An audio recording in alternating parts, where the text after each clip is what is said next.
நம்ம என்ன பார்க்க போறோம்னு பாத்தீங்கன்னா ஸ்படிகம் பத்தி தான் பார்க்க போறோம். ஸ்படிகம் யூஸ் பண்றதுனால என்ன பெனிஃபிட்ஸ், ஸ்படிகம்ல என்னென்ன சாய் ஸ்டோன்ஸ் அண்ட் ஜெம்ஸ்ல அவைலபிள் இருக்கு, ஸ்படிகம் மகாமேரு, ஸ்படிகம் கணபதி, ஸ்படிகம் மாலை, ஸ்படிக லிங்கம் எல்லாமே சாய் ஸ்டோன்ஸ் அண்ட் ஜெம்ஸ்ல கிடைக்கும் மேம். ஸ்படிகம் மகாமேரு யூஸ் பண்றதுனாலயும் ஸ்படிகம் யூஸ் பண்றதுனாலயும் என்னென்ன பலன்கள் இருக்குன்னு பார்க்கலாமா? வீடியோக்குள்ள போலாம் வாங்க. இதுதாங்க ஸ்படிகம் மகாமேரு. இந்த ஸ்படிகம் மகாமேரு பயன்படுத்துறதுனால என்னென்ன பலன்கள் பாத்தீங்கன்னா, நார்மலி ஸ்படிகம் நம்ம யூஸ் பண்றதுனால தெய்வீக ஆற்றல் அதிகரிக்கும்.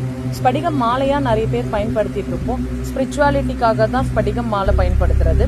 ஸ்படிகம்ல மகாமேரு வீட்டுல பிரதிஷ்டம் பண்ணி பூஜிக்கிறதுனால என்னென்ன பலன்கள் இருக்குன்னா, மகாலட்சுமி கடாட்சியம் இருக்கும். கோவில் கருவறைகள்ல எல்லாம் பாத்தீங்கன்னா அம்மன் கிட்ட மகாமேரு வச்சிருப்பாங்க. ஃபர்ஸ்ட் மகாமேருக்கு பூஜைகள் பண்ணிட்டு அதுக்கப்புறம் தான் அம்மன்கே பண்ணுவாங்க. ஸோ மகாமேரு ரொம்ப பாசிட்டிவ் வைப்ரேஷன். நம்ம தெய்வீக